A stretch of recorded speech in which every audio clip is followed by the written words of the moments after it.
So, hello everyone. My name is Bill Grout. I'm the president of Isha, and I have a special announcement to make before we start the community meeting. That special announcement is that an anonymous person has donated a $50,000 matching fund for Isha. Wow. So matching, means as many times as we can match it, the better it is. So just wanted to have that announcement and let you know. And now Jagannath will begin his talk.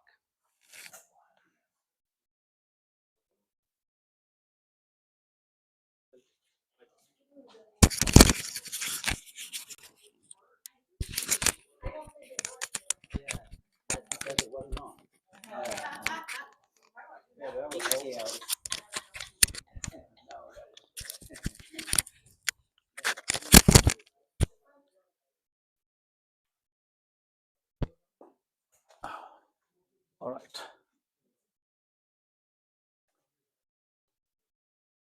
Welcome, friends, brothers and sisters in this spiritual path. I'm very happy to see a lot of my old friends and some new ones, and some who have been visiting from far places. Good to see all of you. This event that we are celebrating is called Mitti Seva. It's dirt seva, or putting your body to fulfill master's dream, donating your body's effort, volunteering your body's effort to see whatever master wanted to see. It is not our own desire because of which we are here. We are all here because this man, beautiful man, who was here because his master, I believe, asked him to do some seva for him. And long time back, his master, Baba Sawan Singh Ji, Huzur Maharaj Baba Singh Ji, Sawan Singh Ji, commanded him to go to West because spirituality was beginning to shift from East to West in a big way. And a lot of us, those who have come from India or those who visit India, can attest to this fact that things are rapidly changing.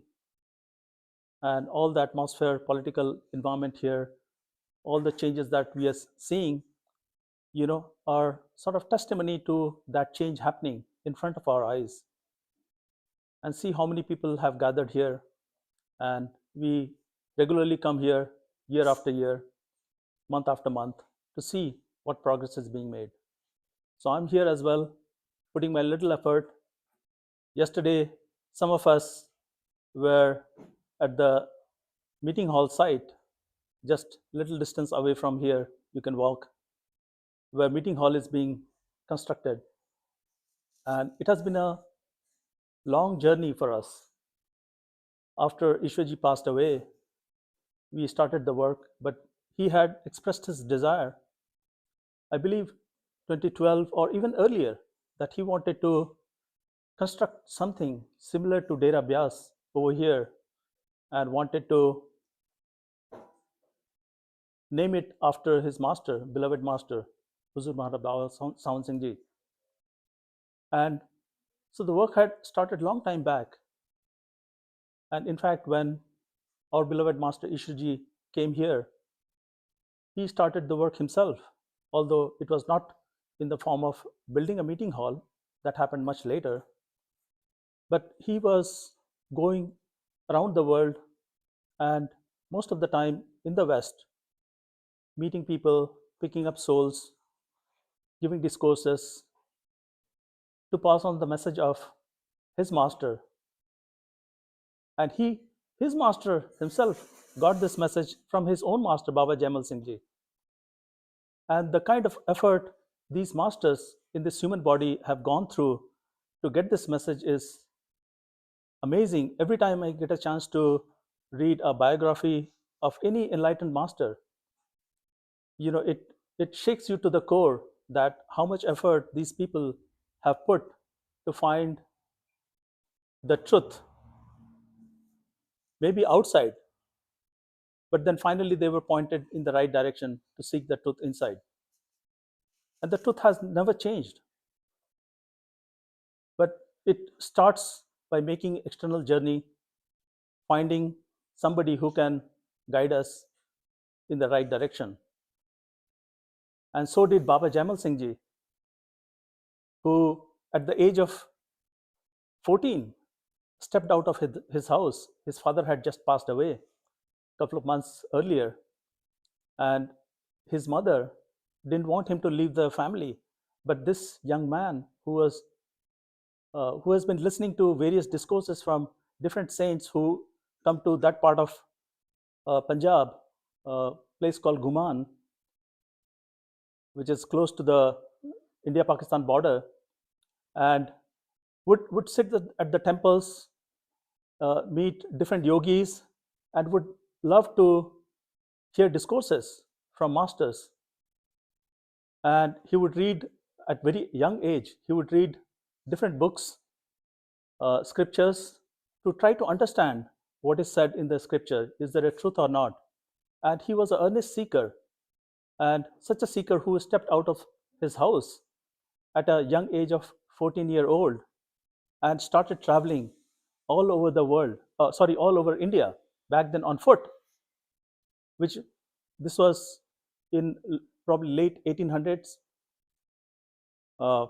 And he started in search of truth, spirituality, whatever was written in those holy books. He wanted to experience that himself. As time went on, he traveled to many places. He traveled to west of place where he was born in search of different masters, different saints who could at least give him something. He asked for initiation from many masters who were knowledgeable in the knowledge of 5 words, Panch Naam, as it was called in Hindi. And after a lot of walking around, traveling on foot, he would travel tens of miles a day because the villages were far apart and he had to take rest in the evening.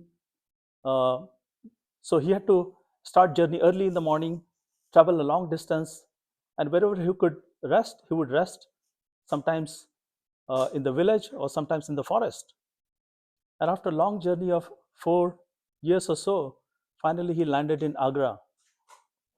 And by then he was extremely tired, hopeless, that whether truth exists or not, is there anybody who could guide him or not?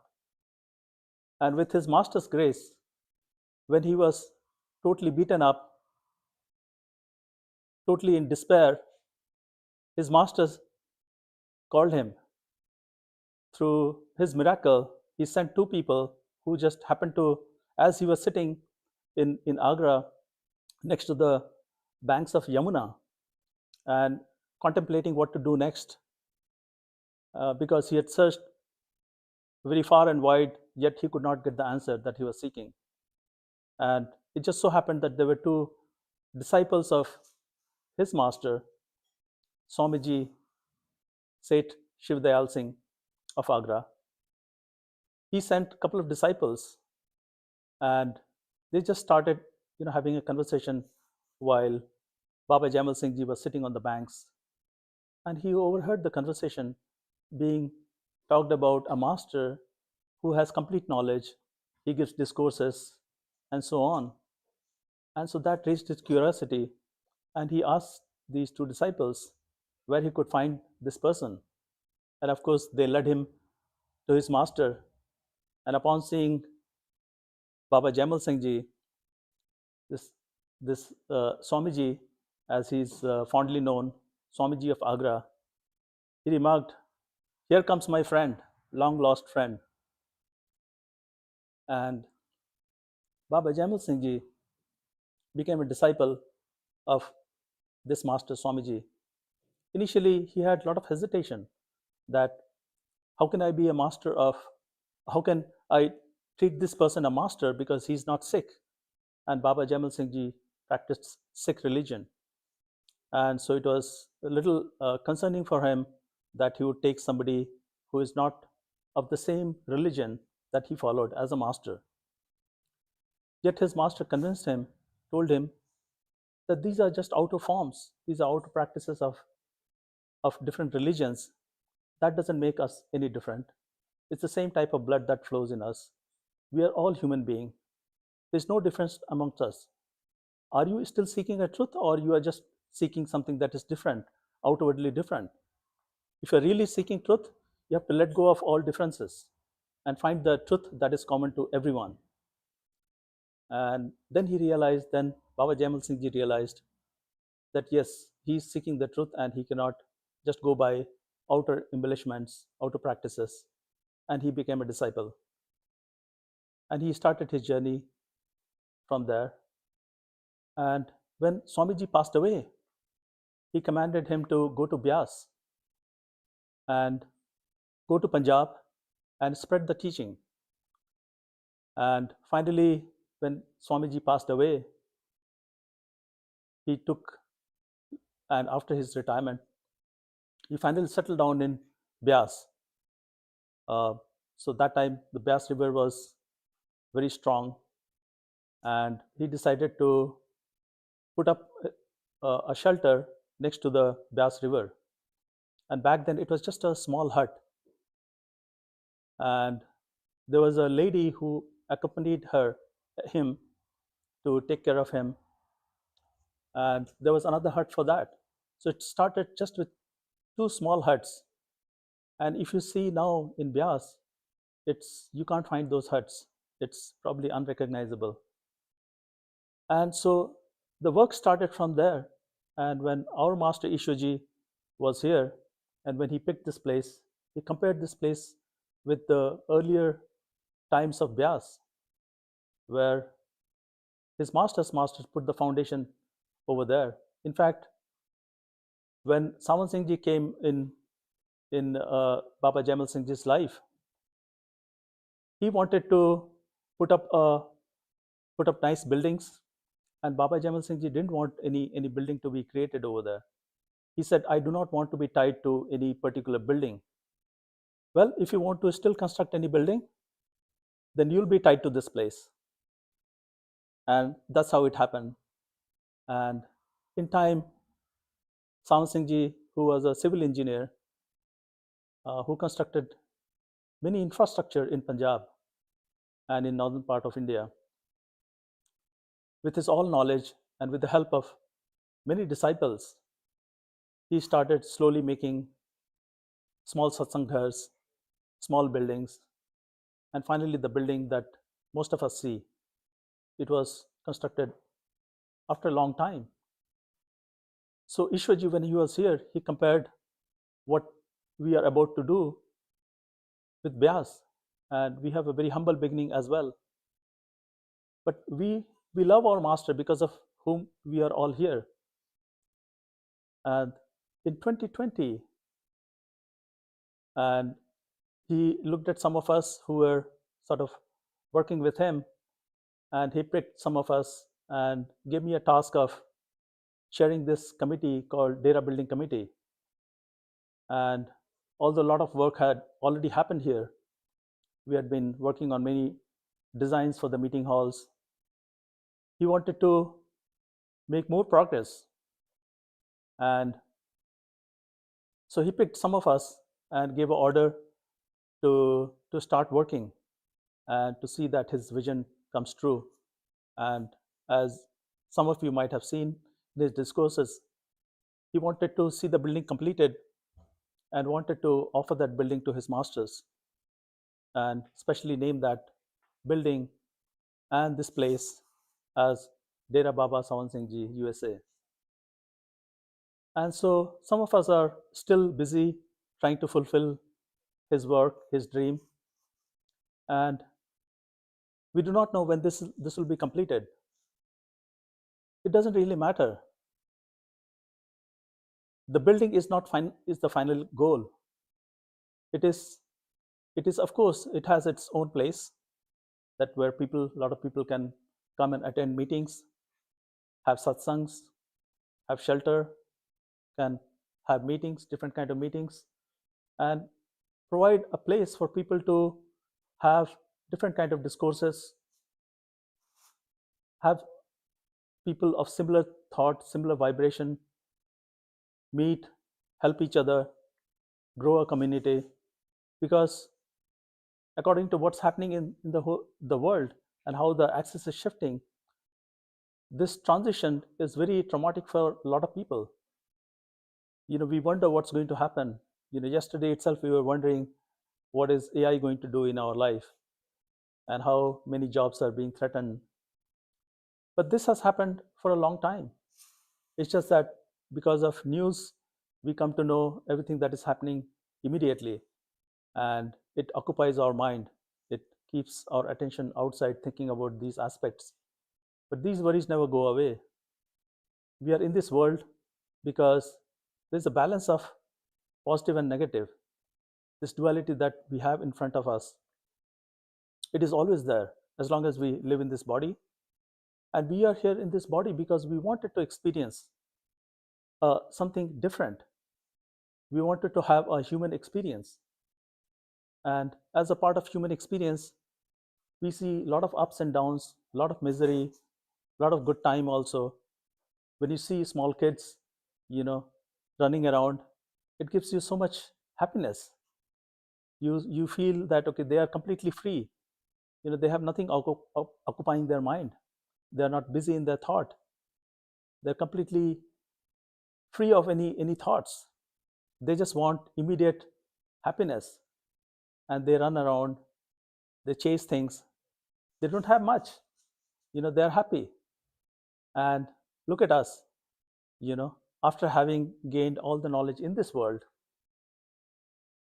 after probably gaining a lot of wealth or having things that are material in nature, somehow we are never satisfied. We can recall the moments when we are really happy, and that also was very transitory.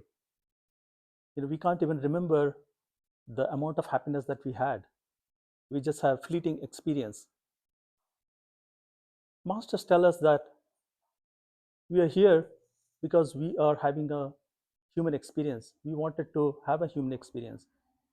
Probably as a part of that, we have to go through some misery, some difficult times, because we want to learn from those experiences. If we did not have any negative experience and everything was positive, we'd just be relishing in that. There would be nothing that could guide us, that could make us better person. So while we are working in this meeting hall, since Ishwarji passed away and he had ordered the building committee to start working on the building, we have been working. Every week or so we get together, we look at the plans, whatever alteration has to be done, whatever other third parties we are working with, we are constantly in that. Yet the goal hasn't been achieved. We are still on this journey.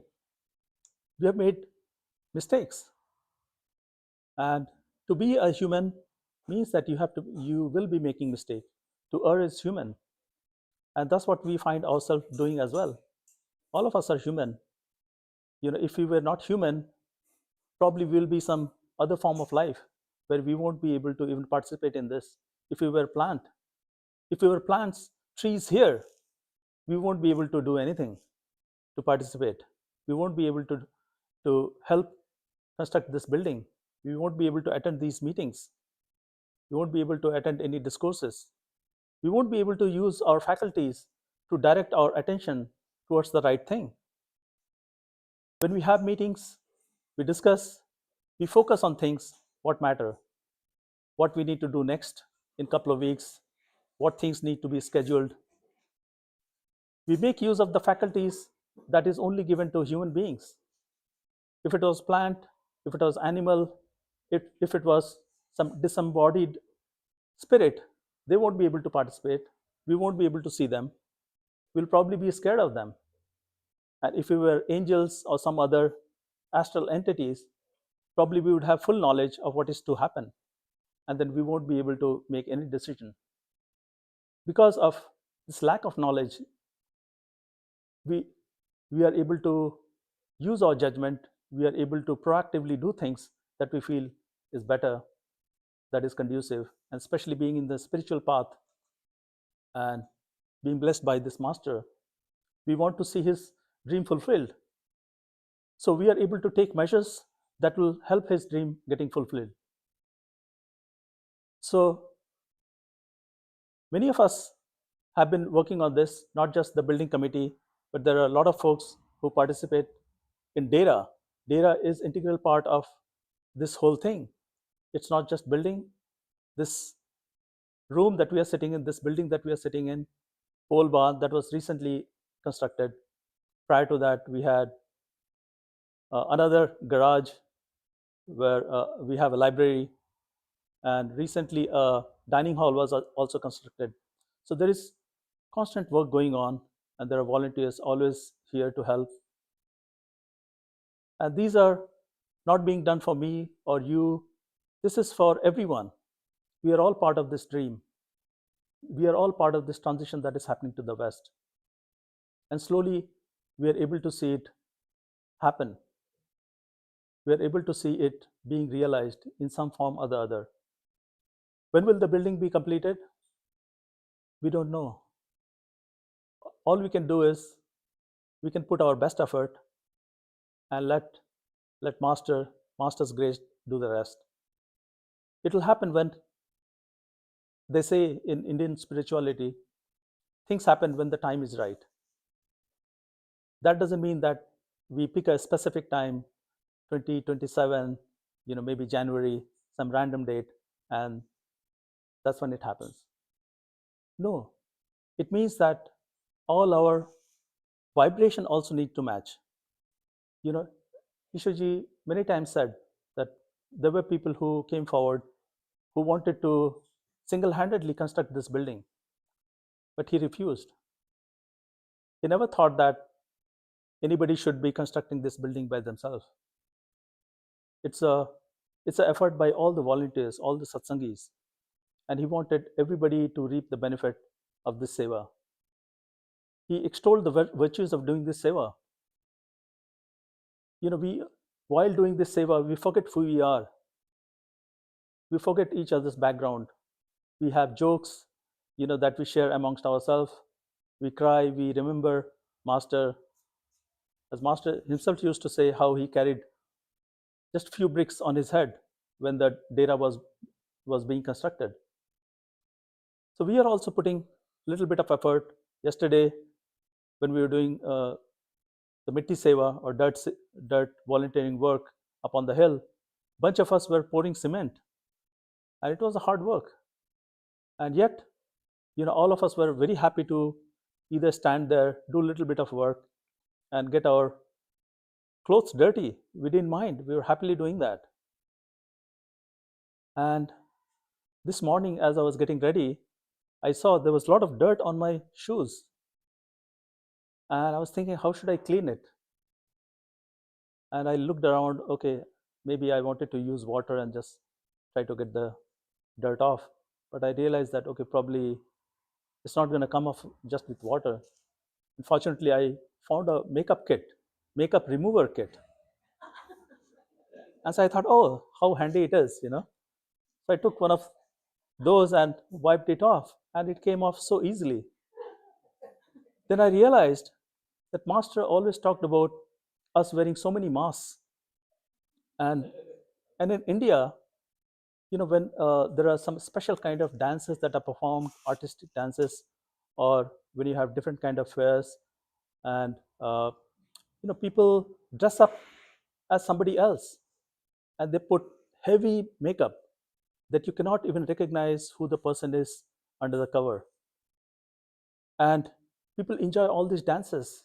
When there is a drama, being played, somebody puts on a heavy makeup, like a Ravan, a character in this epic Ramayana, a villain, with 10 heads, supposedly 10 heads. So somebody actually puts on this huge, call it makeup or mask, that is heavy, and it has 10 heads. And so people go to a great extent to really play out these characters. And yesterday, we put on a lot of dirt on ourselves. We forgot who we are, who we were originally. I forgot that I'm a computer engineer. A lot of people have different background. They also forgot there was no difference in between all of us as to what background we had, what identity we had. We were just laughing amongst us. We are so happy doing that work. But at the end of the work, we also need to realize that we have put on a lot of layers, a lot of makeup amongst us. In order to look beautiful, we put makeup. We do a lot of hairdo, hairspray, put on nice clothes. But we are just changing our identity. We are giving a shape to who we are, and we become somebody else. We call ourselves, okay, businessman or doctor, teacher, farmer. But that is a very temporary identity. And if we can just remove that mask and remove that makeup, then we'll be able to somehow get a glimpse of who we are, at least one layer below. And masters tell us that we are a conscious being. We are all playing in this consciousness, the game that is being played, a big drama that is happening in front of us. We are nothing but characters. We are all drops of consciousness, awareness, that willingly we have put on this garment to make this show very attractive.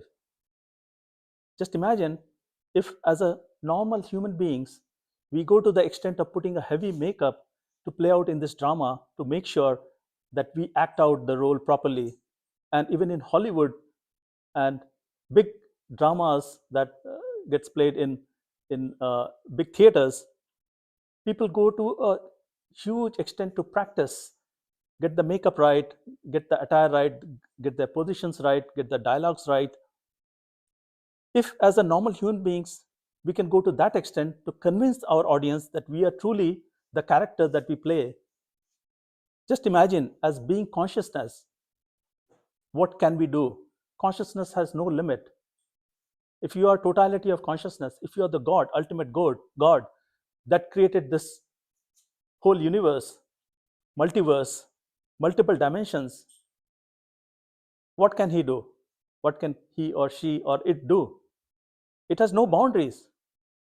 It will try to play all kind of games that is as real as possible. There won't be any doubt left that we are indeed those characters. Doesn't matter whether we are consciously observing it or not, but we immersed ourselves totally into that character. Most of us always remember our name, our sex, our age, our other identities, like whether we are businessman, we are doctor, we are teacher, we are accountant. That always goes with us. There are hardly any times that we forget that. In fact, we boast about that. When we meet somebody, we introduce ourselves, and most common question is, what do you do? How do you earn your livelihood? And that becomes our identity. We repeat it all the time. Or if you have relationship, you know, you you say, okay, you are a husband, you are a wife, you are a child, you're a cousin, nephew. That becomes our identity. We never are able to go beyond that. But while serving for master, we forget all that. We find this space where we forget ourselves, right? And we are so happy to be in love with this master who seem to have touched ourselves somewhere inside in our core, that it's very hard for us to deal with the fact that he passed away. He left us so much wealth of knowledge. He left with us his dreams. He left with us his master's dream of seeing the shift happen to the West. He was here as a ringmaster. I want to call him as a ringmaster because he was conducting the show himself. We were scattered in all directions. He was able to pull us together and give us this knowledge that has been shared for a long, long time. This is not unique to what is happening here. It has happened over millennia, over a long time. If you look at different religions and how they have been founded by somebody who found the truth, and they were so compelled by the truth that they experienced. They were so in love with whatever they were experiencing that they could not help themselves share it with others, because they found there is so much misery in this world, the duality that we experience, the high and low, the positive and negative, and it is all temporary. Yet we find it very difficult to deal with it. Somehow the impact of all the misery is higher than all the pleasant times that we experience. Somehow there is imbalance in our mind. Yet masters say that this is always in a balance. When we have this physical body, because of our karma, we arrive here and we work out our karma. The laws that govern this world, this existence, they call it law of karma. And even people who have realized the truth in the past, they say that it's very difficult to get away from karma, and they themselves pay the price for it. There's a beautiful story in this epic, Indian epic called Ramayana, and where Lord Ram, who is one of the, you can say, prophets, a master of his time. In this story, there's a villain called Ravan. Uh, I'll just cut to the chase, that his wife is abducted by Ravan. So Ram's, who is the positive character, his wife gets abducted by this villain Ravan. So there is, in a story, there is always, you have a hero and then there's a villain.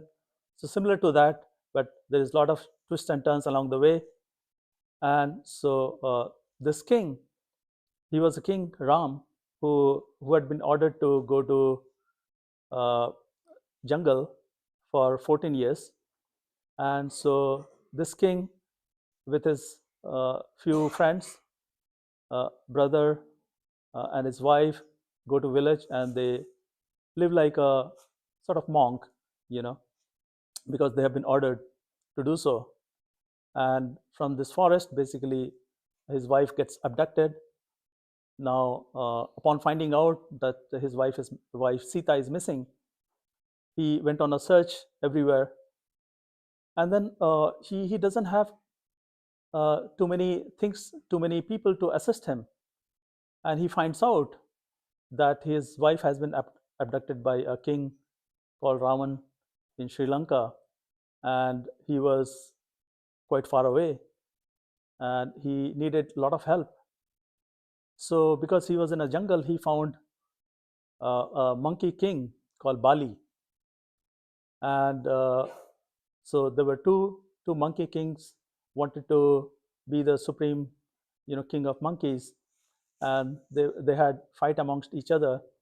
And so this king Bali, he had got a boon from his idol god, that anytime somebody wanted to hurt him or have a battle with him, he would acquire half the strength of that party who wanted to fight with him. So automatically, before even the war or battle started, he would accumulate half the strength, and the other party would lose half the strength, and he was able to defeat most of the people that way. Most of the people who were vying for becoming a king, and but he was very ruthless. He was not a very good monkey king, apparently. So his brother Sugriv, he wanted to beat him, but he could not. He knew that if he fought him, his half of strength would go to Bali. And so upon meeting Lord Ramchandra, they devised a plan. And so Ram said, okay, there's a condition. I'm going to help you, but you have to help me as well. So little give and take. So Ram was going to kill Bali, uh, in a sort of with a mischievous plan that they concocted. And so if Bali was defeated, then Sugriv, his brother, would use all the army, monkey army, to help Ramchandra, right? So it so happened that uh, Sugriv challenged Bali that, okay, let's have a fight and decide who the winner is, and the winner takes all. And as they were fighting, Ramchandra from behind a tree shot an arrow, and it hit Bali. And so Bali realized what happened. You know, it was sneakily done to him. And so he said to Ramchandra, Lord Ram, that I have not done any harm to you. Why did you kill me? It was not your right. So you have to pay a price for that. And so with that, Bali died. And it's said that when Ramchandra died, and his next incarnation was Lord Krishna. And right after the battle of Mahabharat, that's another epic where a lot of fighting happens. And after the battle of Kurukshetra, uh, Kurukshetra is supposed to be a mythical place, but it has some foundation in physical reality as well. So it is a historical as well as slightly, metaphorical battle as well. And after this battle ends, Lord Krishna is resting in a forest, and he has his legs extended. And it is said that Lord Krishna, his soul had an imprint of lotus in both his souls, because he was a realized soul, and so it had some characteristics that showed in his body as well. And so as he was resting, a bhil, somebody from Indian low caste community who was an archer, he saw the legs, he saw the souls in the forest, and he mistook it for a deer, eyes of the deer, and he shot an arrow, and that killed Lord Krishna right then and there. And it is said that this bhil was Bali in previous life. And so even Lord Rama had to take care of his karma and be born in a new body and pay off that karma. And that's how he died. And before our karmas are over, we are not going to die. We have to pay off everything that we have done, or try to, because the store of karma, as masters tell us, we have been going through this life of birth and death for a long, long time. It's just that we do not realize our previous birth. We do not know in what form we were born. So it's difficult for us to accept that we have done something in the past. But they say that nothing happens because of an accident. God is not that cruel that it's going to punish you, especially you, because it's you. He doesn't find pleasure in doing that. We are all reaping the rewards of whatever we have done. It's just that we cannot recall what we have done in the past. But there is enough accumulated karma that we try to pay off, but most of the time we end up creating more, and the storehouse of karma keeps on growing. So this law of karma affects our life. But masters tell us that we should try to do as much we can to take care of the karma. There are bad times, suffering. That is not a result of our own active action. Things happen that we are not accountable for.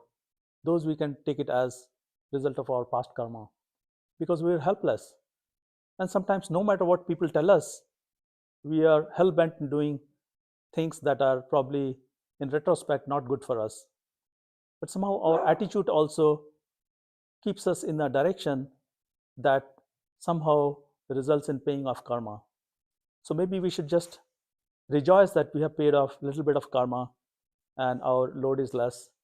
And probably with that, it will also help us going back to our home, because now our load of karma is less. So we are trying to do whatever we can in terms of volunteering work to see to it that our master's dream comes to fruition one day. We cannot say when, but all we can do is do whatever is best, whatever he would have wanted us to do.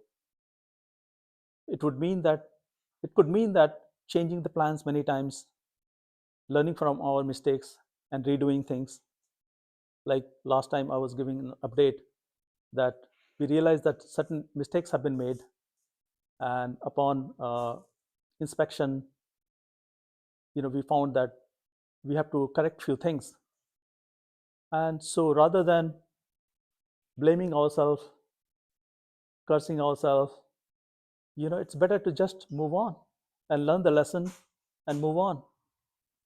It's like this story of third Sikh guru, Amar Singh ji, who was 105-year-old, and he was looking for somebody who can continue the path, who would be the successor. And there were a lot of disciples who were serving him. And so he wanted to pick who would be the right disciple to continue the work. And he expressed the desire of making a mud platform. And so he gave an order that I would like to see a mud platform being built at this place. Can you please help me do that? And of course, disciples were very excited, and they were very committed. They started doing that. They gathered a lot of mud, earth, piled up in the bucket, and then each of them built their own platform.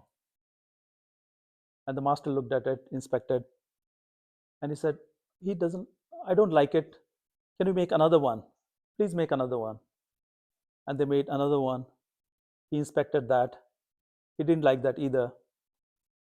And that went on for a number of times. And the disciples realized that this man has gone crazy. He's 105-year-old. Age is catching up to him. When people get old, they become childish. They make irrational comments, demands. So these disciples, of course, thought of the same thing, that okay, this old man has gone crazy. So slowly, a lot of disciples started giving up. And then there was, at the end, one disciple left. And he kept following his master's order on and on. And it is said that he had done that work 70 times. Just imagine how much time it would take to do something 70 times. If you have to just fetch a bucket of water 70 times, you'd be exhausted. We are talking about making platform. It's not about the platform, right? It is about just going and honoring master's wishes. Doesn't matter what it is, right? And if he is asking you to do that, he thinks that you are capable. And that's why he is asking us. None of us are capable to do anything here. I'm sitting here as a computer engineer. As my background, I do not know anything about construction. And yet he asked me to chair this committee. And I was totally confused, why me? There are so many other folks who had so much experience in construction. But then who can say no to this wonderful man who gave up everything that he had in India?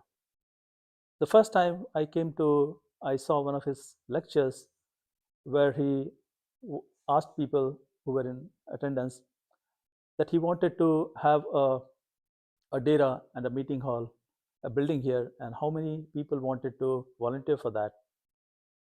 And the whole audience sitting there, which I didn't see, I was watching it on YouTube, and he said everybody, raised their hand. Everybody wanted to participate. And I'm sure not many of them had any construction background, yet everybody was willing to help. And when I found out more and more about this person, that he could have been anybody who he wanted. Even from the stories that I've heard, Clinton himself wanted him to join his cabinet. So he could have done that. He could have been maybe a prime minister or a governor or somebody very high ranking official, which he was. He could have lived that life. He had everything, yet he decided to sort of uproot himself and give everything up. I'm sure there must have been a lot of resistance in his family, people who were advising him not to come over here. Yet he gave up everything and became an employee of this small company that you might have heard about, All Star Food, run by black gentlemen who brought him here, who sponsored his visa. And just imagine somebody who is a chief secretary to, let's say, a governor or a president, giving up everything that they have, a lot of wealth, a lot of access, a lot of power. You can set your generations up for in a good place. You have access to that. To give all that up, uproot your whole family, come here, become an employee, a normal, like anybody else, earning a little bit of meager salary at that time, and starting your life again. And he willingly did that because he knew what his master wanted. His master prophesied that axis of spirituality is shifting in a big way, and he wanted to see that happen. And he was instrumental in doing that. He went around and gave everything he had. So when I heard about that, I just could not hold myself. Here I am doing well. I was in California, and like every dreamer, everybody wants to have a lot of material things. I was not wealthy. I was just doing well according to the standard in California. People around me, I was just an average person. When I felt that, okay, this man wants to do this for his master, for all the disciples here, how can somebody not be touched? So I thought, okay, let's see what I can do. I knew I could not do much. In fact, one time he told me that you have to do some work for me, and I panicked. I thought, okay, a lot of people come for Mitti Seva. I know I cannot do anything for Mitti Seva because I'm not a construction person. I'm maybe a computer warrior, keyboard warrior, they call it. I can just only do things with keyboard and mouse. So what can I do? I can't even actually make a website. I used to see the Isha websites, ishanews.org in those days. I used to think that, okay, this site can be polished. Now the technology has improved much. It can be flashy, it can be at least modernized. And I asked myself, can I do this? And the answer was, no, I cannot. I was not capable of doing that. In fact, that thing that is adjacent to my area of work, even I was not capable of doing that. And when he expected me to chair this committee, I was bewildered. How can he even ask me to do that? But I realized that I'm not the one who is doing it. All of us are doing it, but yet at the same time, it is he doing it. It will happen in his time, his own time. Whenever things are right, whenever there is enough people wishing for it, enough people wanting to see it, commit to it, do their voluntary work, and the shift has to happen inside. When masters, why do masters come in this world and go around? Why did Ishwarji himself came and did this work? Of course, he got a lot from his master. It changed him from inside. And to honor his master, to serve him, he continued doing that. So a shift happened in him from inside, where he was able to find everything that and more that he expected. And his master fulfilled that for him. And he got a glimpse of the ultimate reality. And from there, when he communicated to us, we were able to feel that in our heart. We were able to see the sacrifice that as a normal human beings we see. We are able to look at each other and find empathy. He I know he suffered. If I look at his physical form, I it pained me to see him in certain conditions, because in the afternoon sometimes he had to take break. uh, Dan lovingly massaged his foot. People offered him, brought food to him. He used to walk with cane. He had his dental work done. And in fact, he had one of his knees, the cartilage was completely gone, and then he would still walk as if nothing had happened. And when the doctor saw that he had been walking without any cartilage and bones rubbing against each other, doctor wondered, why didn't you come earlier? And apparently doctor was supposed to call him when the time came, within a year or so. So he was just waiting for that time to happen, and he was expecting call. So he never complained. So, but we look at his body, it's changing, it's rapidly deteriorating. I was able to observe him closely, and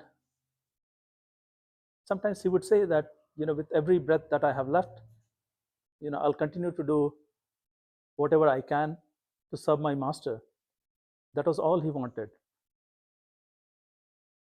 So if a man like that touches your heart, and asks for something, only a rock probably would not respond. We are better than rock. We can use our faculties, we can have all our power or our strength to do whatever we can. So that's why I also joined in. Doesn't matter, I know how to make a website or not, I'll figure out. Whether I know construction or not, you know it will teach me enough so that I can do the right things. And I have a lot of help. A lot of folks are helping me constantly. It doesn't have to be directly construction work. There's a lot of work, as I was saying, the work is happening here. A lot of satsangis are doing kitchen seva. That's wonderful. Everything is needed. This is a whole village that needs to raise a child or build this dera. It cannot be done by just one person. So that's why Ishwarji also never wanted one person to have the benefit of the blessing that is coming from so many masters who have seen this prediction, not only this in this path of Shurat Shabda Yoga, but so many masters have been coming to West because they understand things are shifting. And this balance always goes on. It doesn't mean that it will remain this way, but at least for the foreseeable future that we can see, things seem to be shifting. So spirituality is going to come here as well. And I feel in my heart that things are in motion. It cannot be predicted the time.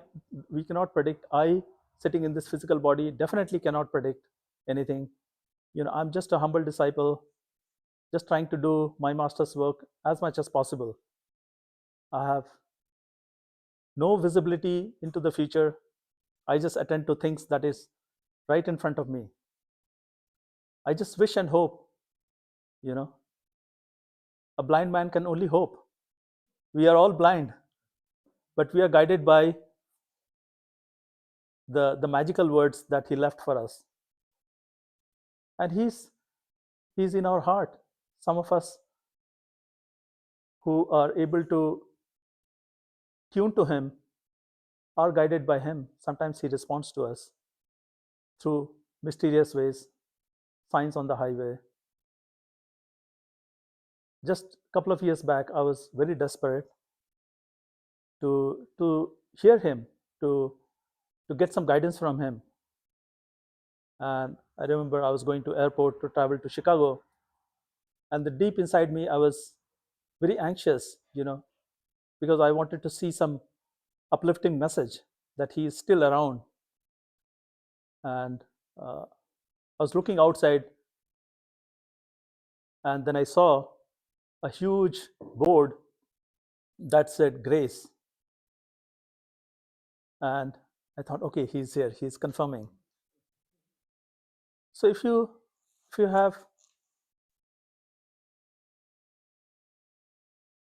the right expectation, if you are in tune, if you're thinking of him, if you're remembering how he was, he's in our heart. And it changes us. It could be momentary, or depending on our attention, it could be as long as we want. And we will forget ourselves. We'll be in tune with him. Similar to the work, the seva that we are doing, we forget ourselves, we forget our identity, we forget our background, we forget how rich, poor we are. In fact, coming here is such a good distraction for me that I don't have to be, back in California doing my normal chores, which seems like a burden at times, because those things never end. Those things that make our life run, like earning livelihood or attending to your family, or those things that keep on happening, that never ends. We would die, come back again, and that will continue. So those are the chores that we have to anyway do as a part of living here. We need to keep on doing. So that never ends.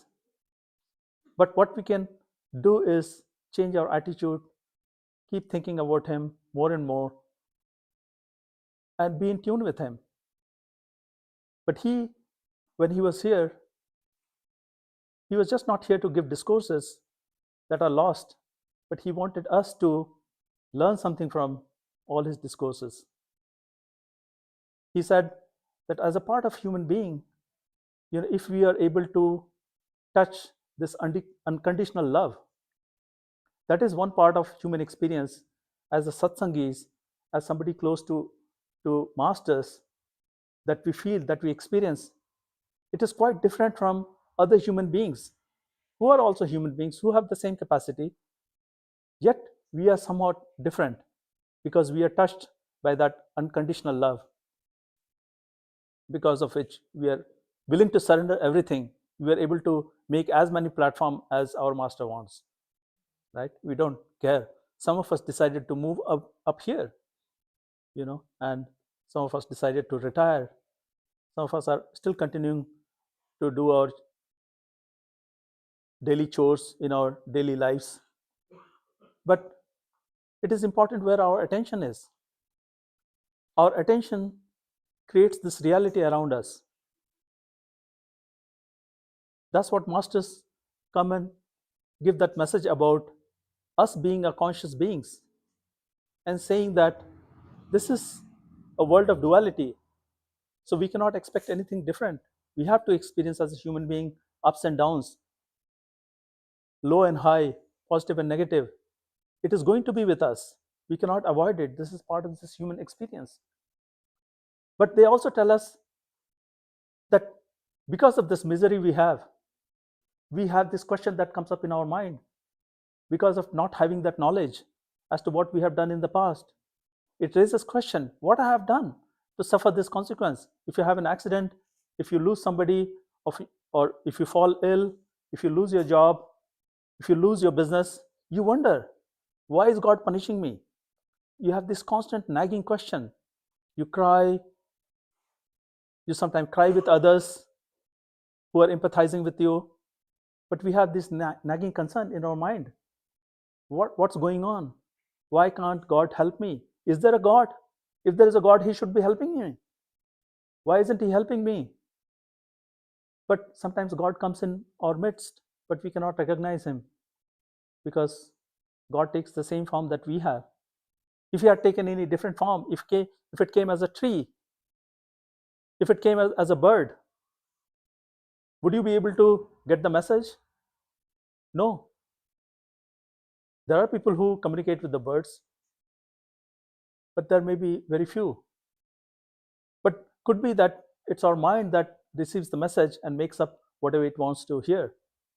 But we want to hear from somebody, human, who can talk our language, who can understand our plight, who can also suffer who has gone through the suffering so that we can relate to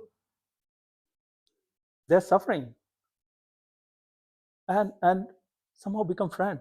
We we feel that this person knows more than us. He somehow has access to beyond what we see. He can explain things that sometimes make sense to us, not necessarily everything, but sometimes we get these hints that, okay, he may be hiding too much. He's just letting go of few things that may be acceptable to us, because we cannot grasp the whole truth by itself with our little brain, and with our mind constantly fighting us. I mean, we are trying to make this meeting hall and a dome that is just a representation of our head, but we are carrying the dome in our mind, in our head all the time, and that external dome is just going to be a representation of the dome that we all of us carry all the time, but yet we forget the role of that. Masters tell us that we can find all the answers to our misery within this dome that we carry with us all the time. The dome that we are trying to build, we feel that is going to be a holy place. In Indian temples, people leave their footwear outside. They wear nice clothes. They don't talk of anything rubbish inside the temple. As soon as they step out, the life continues on and on.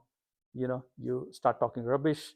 You wear your dirty clothes. You don't mind fighting with others, but somehow you try to keep everything pristine inside the temple. Yet imagine the temple that we carry. We ourselves know what kind of creature we are, what kind of mind we have. We are constantly thinking negative, what kind of rubbish talk we have all the time. We are blaming things all the time. We are arguing, we feel good, we feel superior in our own mind, right? If you have argument with somebody, we blame somebody else in our own head. This is a temple. This is a temple of living God. This body that we have, it's not me saying. Masters throughout they have said that all of us are conscious beings. It's just we have put on too much makeup, too much mask to be able to see that we have a dome in our head. We have a temple that we are carrying, and there's a God living in us. And that God is not separate from us, but we are identified just with this body. If we could find the person who can remove this makeup, if we can find the toolkit that came amongst us as a human being, he'll be able to take the mask off, remove the makeup. And for a lot of us, that's what he has done. He was here to show us, tell us that all our answers can be found in this dome that we carry. It sounds strange that this physical body, such a small thing that has a short life of 50 to 100 years, maybe on the average, and it is so fragile, can have that capability to get all the answers of all the misery, all the answers. Doesn't matter the question. That was the teaching of our master. But unfortunately, because we do not even know what is the significance of this head or the temple or the various places of worship where we think God lives, and because of our mistaken identity, we run around because we do not know anything other than running around, reading in books, going to mosques, going to different temples, and we in search. And that's a good search to have, because that somehow takes us in the right direction. We meet people, or people come here. Swami Vivekananda, who almost more than 100 years back, while addressing in Chicago religion of Congress of World Religion, he addressed the crowd there and he said, this world is mithya. That means this world is false. This is all illusion. All of us are illusion. Every word that we speak is illusion as well. Now the question is, why should you believe me? If I'm equally an illusion as you are, and the words are all illusion, why should I trust your words if it is illusion, if it is false? Why don't we just go home and live our normal life? He said, there's a difference between the illusion that you have and I have. This illusion is saying that the truth lives inside you. You have to change the direction of your attention, the direction of your focus, if you want to find the truth. All the other illusions are trying to take your attention outside. I'm trying to take your attention inside. So that is the difference. So the head that we carry, the dome that we carry, according to masters, all the answers can be found. But we do not know how to find that temple that is in our head. We do not know how to go inside. It is because of the things that we have put on ourselves, the attachment that we have created for ourselves. It need not be any blood relation. It need not be any business relation. It could be anything else. You are attracted to a lot of pizza, a lot of sweet, and when you try to apply the methods that master tells us in order to find the truth, we find ourselves constantly running outside. It becomes very hard to go inside our own head.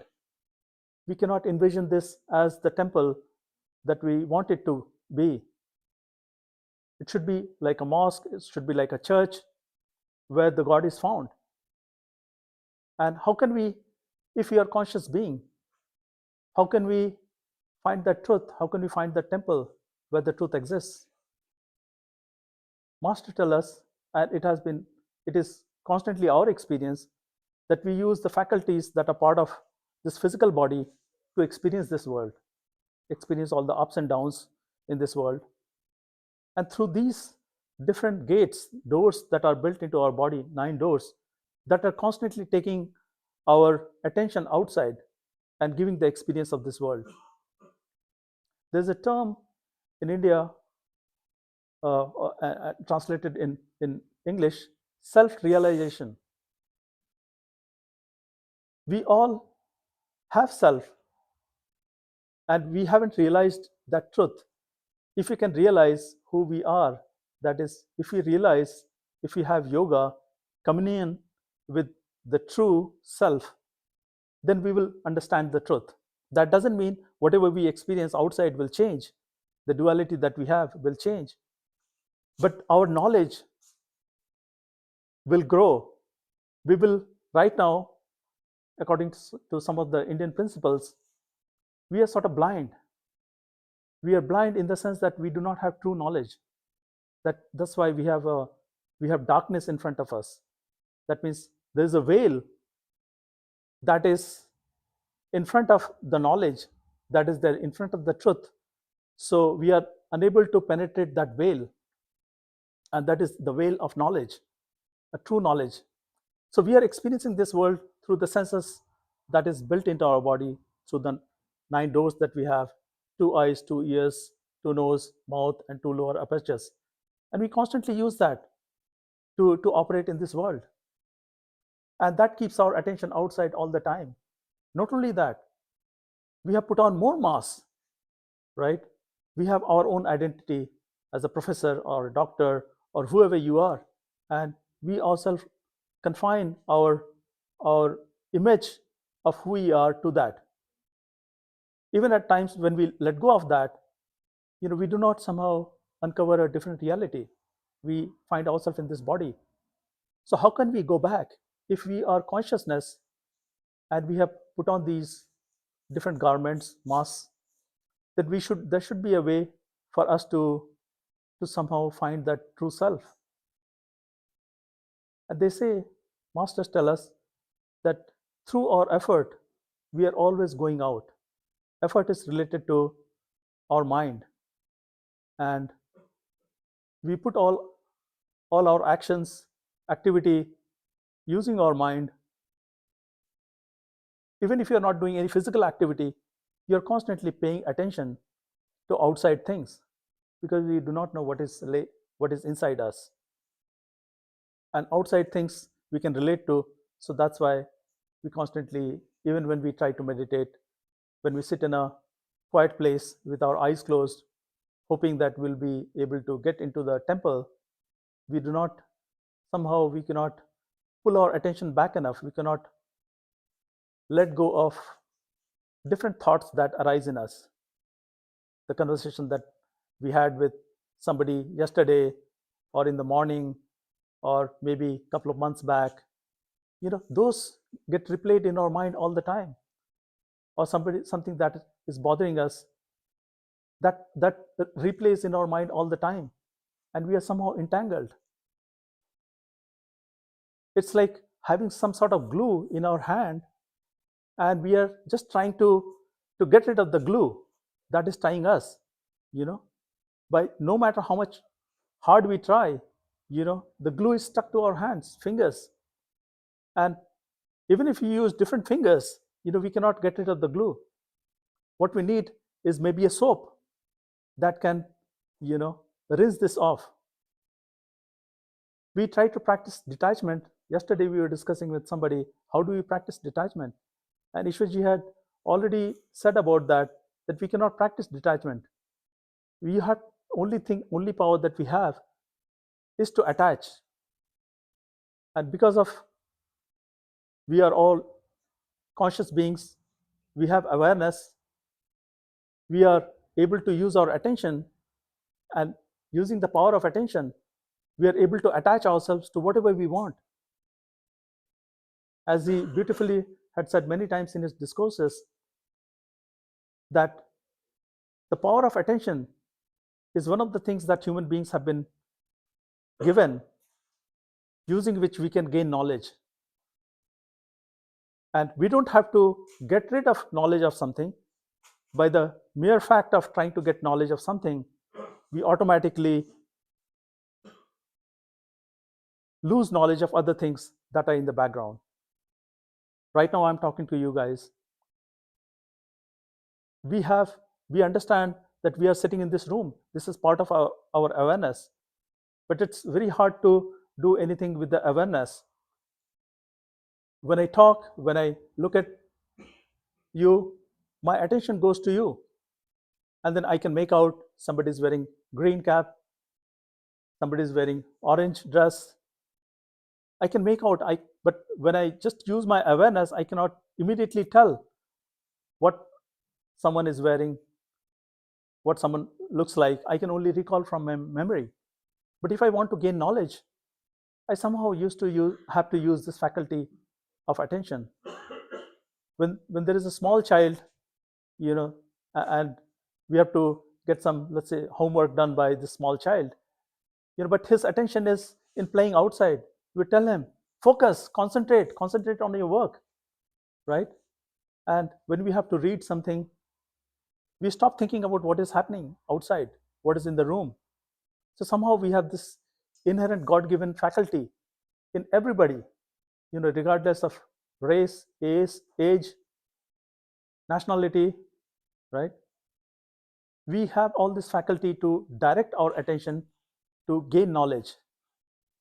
And this not only applies to the mundane things, but it also applies to gaining a knowledge inside. The challenge is, how do we go inside? What is inside? How can we go inside? Once we close our eyes, we sort of can introspect and see where we are operating from. If you give it enough time, you will realize that eyes are in your front, and somehow you do see through your eyes, but eyes are located in front of you, ears are located on your side. They are not in your trunk. You don't see from trunk. You don't feel you are in the trunk, you are in the leg. No. So if we ask question where we are, similar to if I ask you where you are sitting, right? you can immediately say, okay, I'm sitting at this place. I can look at what is outside. I can look at the walls of this room. I can say there are things in front of me. In the back, I have the door. So I'm sitting close to this door. So with respect to this room, I can locate myself. But what if we are not this physical body? We are something inside our this temple, the dome that we carry. Is it possible to locate where we are as a point of consciousness? Because masters say that through our apertures, different doors that we have, attention is going out, and attention is giving us the knowledge of this world. If we stop doing that momentarily for a short duration, where there is no distraction of what is happening outside, then attention will be automatically reverted back in the opposite direction. And then you will be able to see where you are operating from. And then you'll have a sense that you are actually in the middle of your head. And if you sit for a long time, you'll find that this narrow space that looks like maybe a couple of inches long, wide, high, that is a much vaster space. But because of our attachment that is outside, attachment may be a trivial word. It could be attachment to everything, anything. It could be material, it could be relationship, it could be something you have just done, or there could be things that are distracting you. Maybe you had a fight with your spouse that is bothering you, that is keeping your attention outside. You're attached to whatever has happened. You cannot let go. But with enough practice, you'll be able to sense where you are operating from. And then as your attention withdraws more and more by remaining in that place, you'll be able to see or feel that this head that looks like just a few inches in dimension, it is much wider, much bigger. Because our attention is going out, we are not conscious of that. If the attention, our awareness is retraced back from where it is going out, that space that initially feels very small, it expands. And then you'll be able to experience things that are available to everyone. Any human being that is able to use his power of attention to not take it outside, but bring it back. And you'll be able to experience light, the kind of light that seems like a sunlight. It is so bright, yet at the same time so cool. It doesn't burn you, it's very soothing. You'll be able to hear melodious sounds. That is in everybody. It is resonating. And once we reach that point, we just need to latch on to the sound that we find.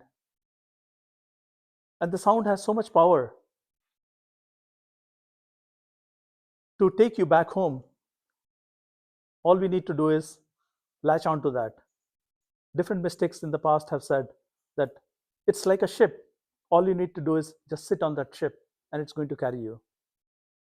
All you need to do is latch onto that sound and it will carry us back home. But it's with the power of attention. As a human being born in this life, we can do it. But since we are born, we are constantly marching toward death. There was a man who said life is a journey between two goalposts of life and death. That's life. And from the time we are born, we are constantly marching toward death. And there are a lot of things that can happen in our life. Accidents happen all the time. So this life that we have has wonderful gifts for us, but we have to take advantage of that. And without sitting in meditation, without practicing whatever he came here to give, we cannot gain that. For that, we need to apply the techniques that he gave us, take our attention back, and we have everything in our head. We can find the truth inside all of us. And the truth is always same. It applies to all of us, all human beings. Doesn't matter the age, doesn't matter somebody's doctor or somebody is teacher. It's not of a it's not only given to a particular faith. As long as you are a human being, all of us have that power. But when we have time, we can use that. We can use the teaching, we can use the methods to go back and see that this world that is a huge drama playing in front of us is nothing but a drama that we consciously came here to play, participate in this, but we are lost. We do not know where we came from. We have forgotten our past lives. But even all of that can be found right in this physical body while we are alive.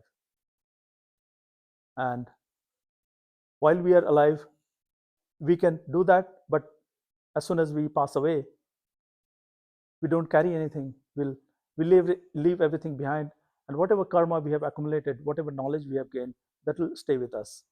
Not the knowledge that are of material kind, but all our inner thirst, desires, that will go with us. I'll just leave you with a small anecdote. This was right before Ishwarji passed away.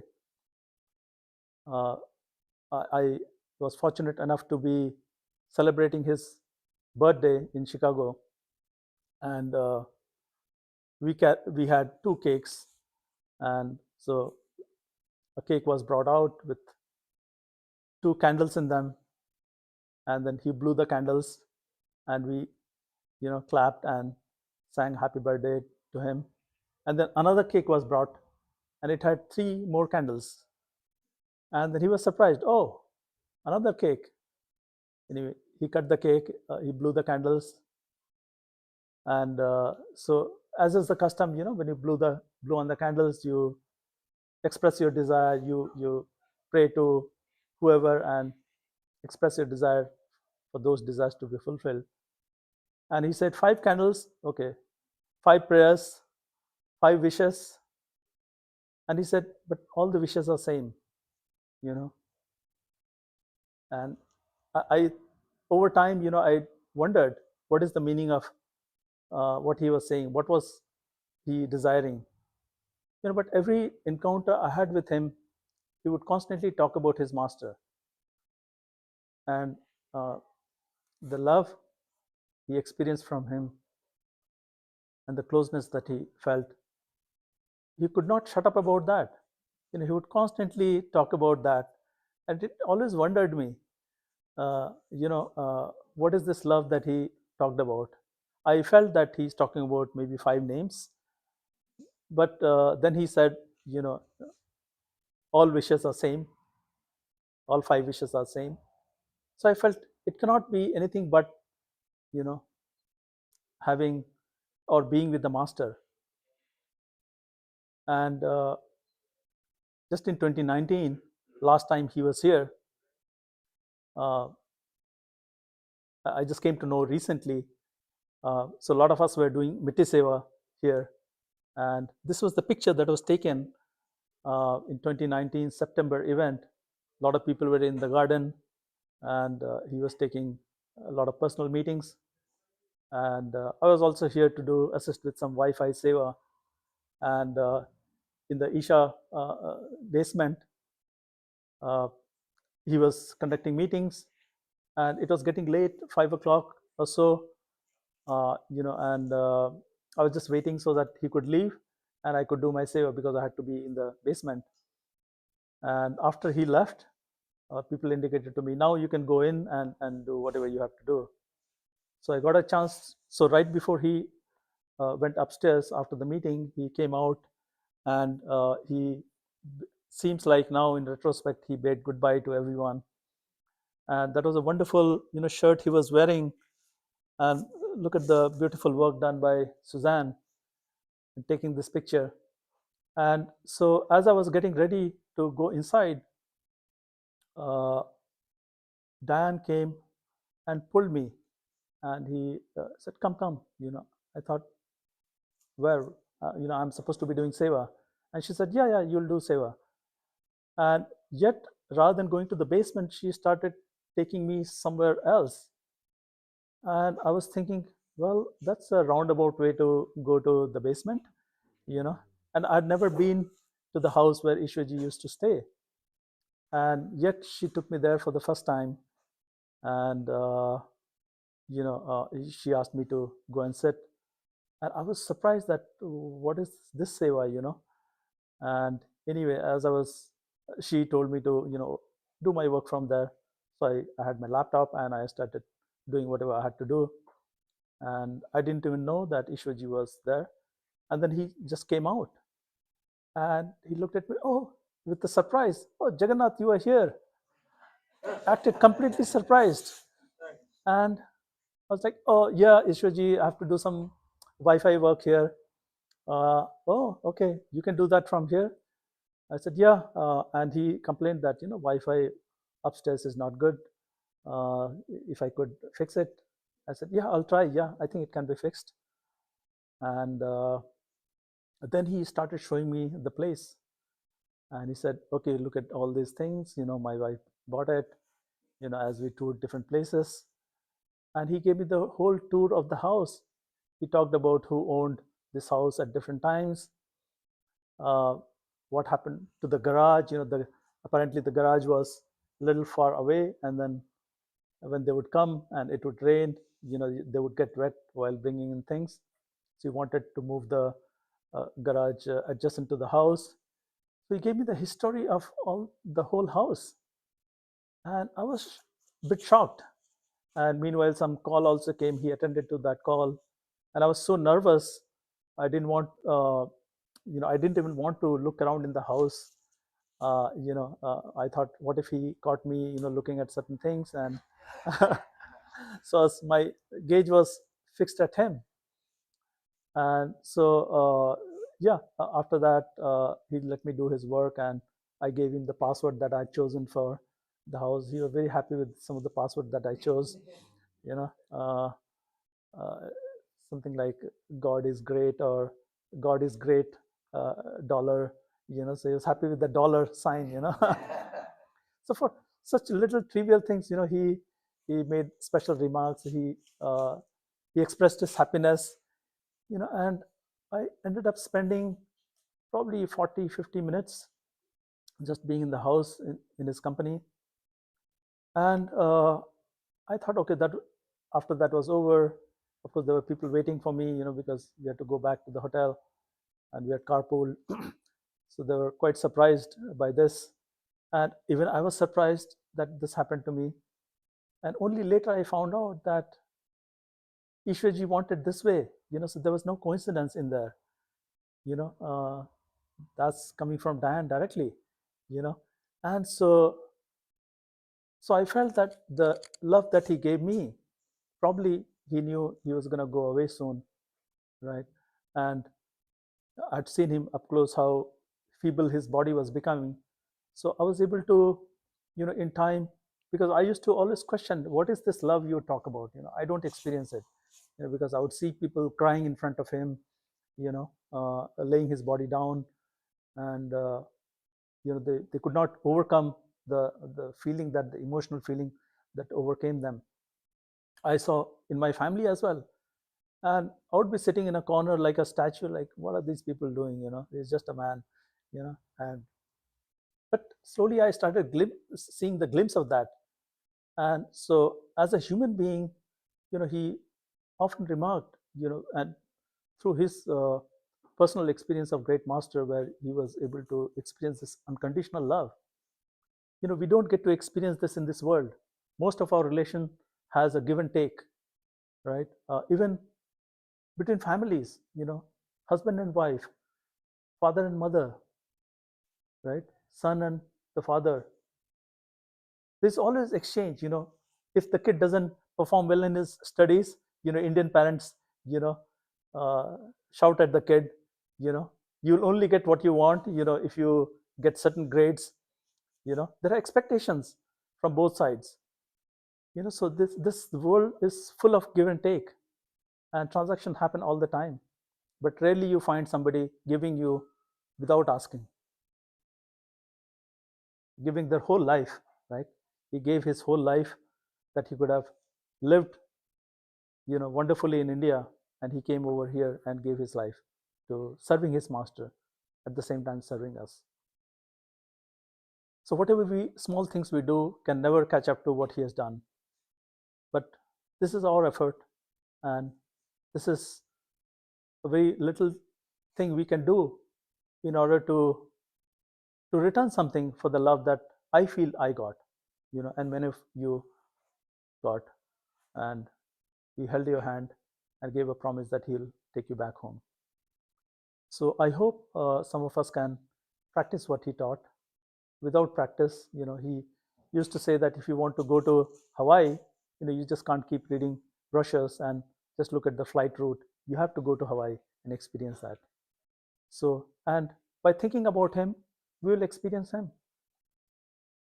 So I hope some of us can do that and find that truth inside all of us that exists as long as we are in this human form. Thank you so much.